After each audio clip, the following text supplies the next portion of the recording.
మీ ఎలాంటి వ్యాపార ప్రకటనలకైనా వెంటనే మా ఛానల్ సంప్రదించండి. అందరికీ నమస్కారం. నేను శిరీష. ఈరోజు మనతో పాటు ఉన్నారు ప్రముఖ ఆధ్యాత్మికవేత్త శ్రీ శ్రీ శ్రీ నిత్య విద్యానంద భారతీ స్వామి గారు. గురుగారితో మాట్లాడదాం. గురుగారు నమస్కారం. నమస్కారం. గురుగారు, ఇప్పుడు చూసుకుంటే పూర్వకాలంలో చాలా పెద్ద ఇల్లులు ఉండేవి. దేవుడి గదికి ప్రత్యేకంగా ఒక రూమ్ అనేది ఉండేది. ఇప్పుడు సిటీస్లో చాలా కష్టంగా ఉంది. ఒక రూమ్ దొరకడమే చాలా కష్టం. అందులో దేవుడి ఫొటోస్కి చిన్న అంటే ఒక గోడల టైప్ ఏదో షెల్ఫ్లా పెట్టుకుంటున్నాం. అసలు దేవుడి ఫోటోలు ఏ దిక్కున పెట్టుకోవాలంటారు? తప్పనిసరిగా తల్లి, ముందుగా జన్మనిచ్చినటువంటి తల్లిదండ్రులకు శిరస్సు వంచి పాదాభివందనాలు తెలియజేస్తున్నాను.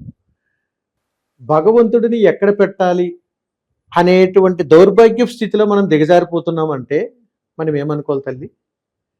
ఈ జన్మనిచ్చినటువంటి తల్లిదండ్రులను ఎక్కడ పెట్టుకోవాలో ఇక్కడ పెట్టుకోలేకపోతున్నాం. కంటికి కనపడినటువంటి భగవంతుని యొక్క ఫోటోలు ఏ దిక్కును పెట్టుకోవాలా అనుకుని కొట్టు చచ్చిపోతున్నాం. ఇదా ధర్మము? ఏనాడైనా తల్లిదండ్రులతో కలిసి కూర్చుని మాట్లాడటం కానీ, తల్లిదండ్రుల యొక్క ప్రతిరూపాలు హృదయ స్థానంలో కొలువుంచుకోవటం కానీ ఎప్పుడైనా జరుగుతుందా తల్లి? ఇప్పుడున్న పరిస్థితుల్లో జరుగుతుందా? అది దిగజారిపోతున్నాము. కాబట్టే మనము ఏ ఫోటోలు ఎక్కడ పెట్టాలి, ఎన్ని పెట్టాలి, ఏ దిక్కును పెట్టాలి అలా తయారయ్యారు. అందుకని శాస్త్రబద్ధమైనటువంటి విధంగా కానీ మనం ఆలోచిస్తే పూర్వకాలంలో భగవత్ స్వరూపాన్ని మనం దర్శనం చేసుకోవాలి అని అడిగితే సూర్య భగవానుడికే నమస్కారం చేసేవారు.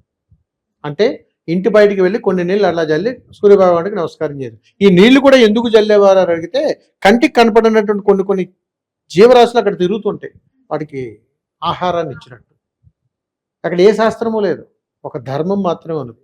కంటికి కనపడుతున్నటువంటి ఒక సూర్య భగవానుడు మనలో వెలుతురును, నూతన జీవితాన్ని ఇస్తున్నాడు కాబట్టి, మరుసటి రోజుకు కూడా నేను బ్రతికే ఉన్నాననే సంకేతాన్ని మనకి ఇస్తున్నాడు కాబట్టి, వెలుగును నింపుతున్నాడు కాబట్టి, ఈ దేహాన్ని ఉత్తేజపరుస్తున్నాడు కాబట్టి ఆయనకి నమస్కారం చేస్తున్నాం. ఇన్ని చేయటానికి 9 నెలలు తల్లి గర్భంలో ఉండి వచ్చినటువంటి మనం తల్లిని తన్నుతూనే బయటకు వచ్చాం. బయటకు వచ్చేటప్పుడు బిడ్డ మొక్కాలి, చచ్చేదాకా మొక్కాలి. అందుకని నమస్కారంలో ఉన్నటువంటి సంస్కారం భగవత్ స్వరూపం. అందుకని ఆ భగవంతుని ఎక్కడ పెట్టాలి అని అడిగితే హృదయ స్థానంలో పెట్టాలి. ఈ హృదయ స్థానం ఉత్తర దిక్కును పెట్టాలా, తూర్పు దిక్కును పెట్టాలా అని అడిగితే 4 రకాల దిక్కుల్లో ఇల్లులు ఉంటాం. ఒకటి తూర్పు గుమ్మాలు ఉంటారు, ఒకరు ఉత్తర గుమ్మాలు ఉంటారు, రెండోది పడమర గుమ్మాలు ఉంటారు, ఇంకోటి దక్షిణ గుమ్మాలు ఉంటారు. ఒక్కొక్కటి కలిసి వచ్చిందండి, అందుకని ఇందులో నేను ఉన్నానండి అని చెబుతుంటారు. ఒకటి గుర్తుపెట్టుకోండి, మంచి మనసుతో నువ్వు ఎందులో ఉన్నా కానీ కలిసి వస్తుంది.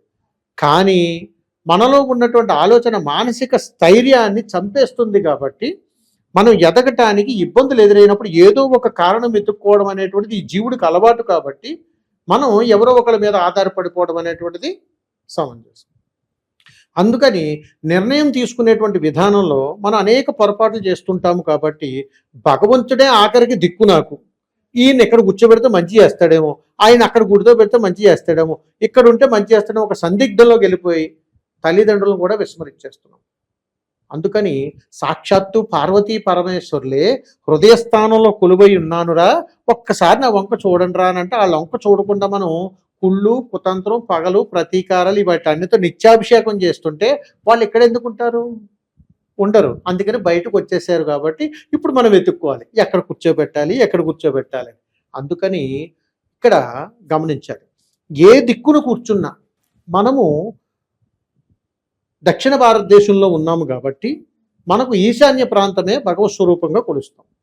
అందుకని ఈశాన్య ప్రదేశానికి ఒక విలువైనటువంటి విధానం ఉంటుంది. కాబట్టి తూర్పు భాగమున ఈశాన్య ప్రాంతంలో మనము భగవత్ స్వరూపాన్ని పెట్టుకోవచ్చు. నేరుగా తూర్పు వైపుకు ఉండేటట్లుగా కూడా పెట్టుకోవచ్చు. ఇప్పుడు మీరు అడిగిన దాంట్లో భగవత్ స్వరూపాన్ని ఫోటోలు ఏ విధంగా ఉండాలి, ఎటుపక్క ఉండాలి అని ఉత్తరాన్ని చూడొచ్చు, దక్షిణాన్ని చూడొచ్చు, పడమరని చూడొచ్చు. పూజ మందిరంలో మనం పెట్టుకునేటువంటి ఫోటోలు అంటే 2 రకాలుగా ఉంటాయి. పూర్వకాలంలో ఇంటి ఎదురు భాగంలో అంటే పడమర వైపు ఒక గూడులా కట్టి అందులో దేవుడి ఫోటోలు పెట్టుకుని ఆరాధన చేసేవారు. కాలక్రమేణా రోజులు గడిచే కొద్దీ ఈ వాస్తు శాస్త్రం వల్ల, దిక్కుల వల్ల ఈ ప్రదేశంలో పెట్టుకుంటే బాగుంటుందని చెప్పి ఇల్లంతా అన్నిటికీ అమర్చుకుంటాం. భగవంతుడికి కొంచెం ప్రదేశం ఇవ్వడానికి ఇబ్బంది పడతాం. చూసారా? అందుకని ఫోటోలు ఎక్కడ పెట్టాలా అని ఆలోచిస్తున్నాం. తల్లి జన్మ ఎంత గొప్పగా చెప్తుందో చూడండి మనకి.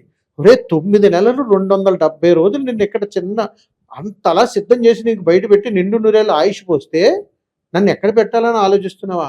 ఇన్ని లక్షలు పెట్టి ఇల్లు కట్టుకున్నావు, నాకంటూ ఇంత ప్రదేశాన్ని పెట్టలేకపోయావా అని ధర్మశాస్త్రం మనల్ని ప్రశ్నిస్తుంటుంది. అందుకని దేవుడి ఫోటోలు పెట్టేటప్పుడు ఏ దేహము కూడా సందేహం పడకూడదు. నిస్సంకోచంగా పెట్టుకోవచ్చు, ఈశాన్య ప్రదేశంలో పెట్టుకోవచ్చు. ఉత్తరాన్ని చూడాలి, పడమరను చూడాలి, దక్షిణాన్ని చూడాలి. మనం తూర్పు వైపు నిలబడి నమస్కారం చేసుకోవాలి. ఇది ధర్మం. అలాగే గురుగారు, ఇప్పుడు మనం పూజా మందిరం గురించి మాట్లాడుకుంటున్నాం కాబట్టి ఎన్ని ఒత్తులతో దీపారాధన చేయాలంటారు? కొంతమంది 3 ఒత్తులతో చేయాలి, కొంతమంది 5 అంటారు. అసలు నిజంగా ఎన్ని ఒత్తులతో దిక్కుమాలిన సాంప్రదాయం. దిక్కుమాలిన సాంప్రదాయం ఎవరికి ఏమి తెలియక ఎట్లా పడితే అట్లా తయారయ్యారు తల్లి. ఎవరిని కించపరిచే మా ఉద్దేశం కాదు సుమా. 2 ఒత్తులు పెట్టాలా, 1 ఒత్తు పెట్టాలా కాదు. మన పిల్లలు ఫారెన్లో బ్రతుకుతున్నా దీపారాధన అంటే తెలియదు. మన పిల్లలు మన ఇళ్లలో కాన్వెంట్ చదువులు చదువుకుంటున్నా దీపారాధన అంటే తెలియదు. మన పూర్వీకులు మనకు ఆచార వ్యవహారాలు అలవాటు చేసినా మనకు కూడా వ్యవహారాలు తెలియలేదు.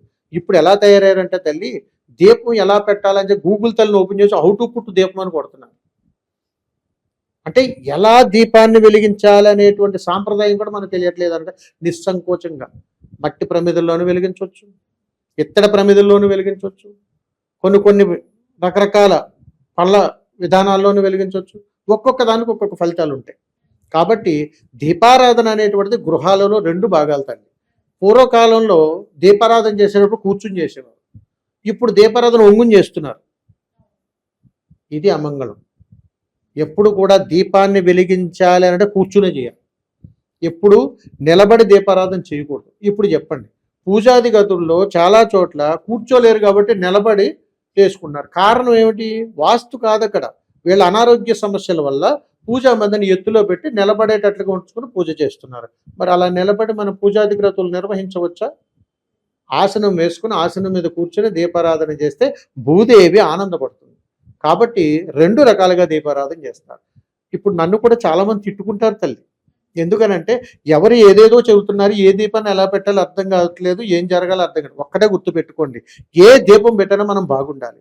ఏ దీపం పెట్టినా ఆ ఇంట సర్వశ్రేయస్కరం శుభం కలగాలి. ఏ దీపం పెట్టినా ఆ ఇంట సిరులు పంట కలగాలి. మరి ఇది చేస్తే వస్తుందో అది చేస్తుందో వస్తుందని నేను చెప్పడం లేదు. ఇద్దరే భగవత్ స్వరూపులు మనకి. ఎవరు? పార్వతీదేవి, పరమేశ్వరుడు. వీళ్ళిద్దరికి 2 పద్ధతుల్లో. అందుకని ఏ ఇంట అయినా 2 రకాల దీపాలు పెడతారు. ఒకటి నేతి దీపం, రెండోది నూనె దీపం. ఈ నూనె దీపంలో 2, ఒకటి నువ్వుల దీపము, రెండోది కొబ్బరి నూనెతో దీపం. కొబ్బరి నూనె, నువ్వుల నూనె ఈ రెండిట్లో ఏ దీపం వెలిగించినా కానీ ఆ ఇంట స్త్రీకి అనారోగ్య సమస్యలు రావు. నేతి దీపాన్ని ఆ ఇంట్లో కానీ వెలిగిస్తే ఆస్తికి సంబంధించి కానీ తినడానికి కానీ మనకి సంబంధించిన విధానాలు ఎప్పటికీ పొరపాట్లు రావు. అందుకని నెల మొత్తంలో ఉండేటువంటి కొన్ని పర్వదినాలలో ఒక కుందెలో నూనెతో, ఒక కుందెలో నేతితోటి దీపాన్ని వెలిగించాలి. ఇప్పుడు ఎన్ని ఒత్తులు చేయాలండి? ఎలా చేయాలండి? చూపుడు వేళ, మధ్య వేళ, ఉంగరం వేళ 100 ప్రశ్నలు వస్తాయి. నువ్వు ఎలాగన్నా చేయి. నీ మనసు నిర్మలత్వం అయ్యండి 2 ఒత్తులను ఒక ఒత్తుగా చేసి దీపాన్ని వెలిగించాలి. గురుగారు, మొత్తం మీద పూజా మందిరంలో ఫోటోలు ఏ దిక్కున పెట్టుకోవాలి, అలాగే దీపంలో ఎన్ని ఒత్తులు వేయాలో తెలియజేసినందుకు ధన్యవాదాలు. శుభం తండ్రి. నమస్కారం.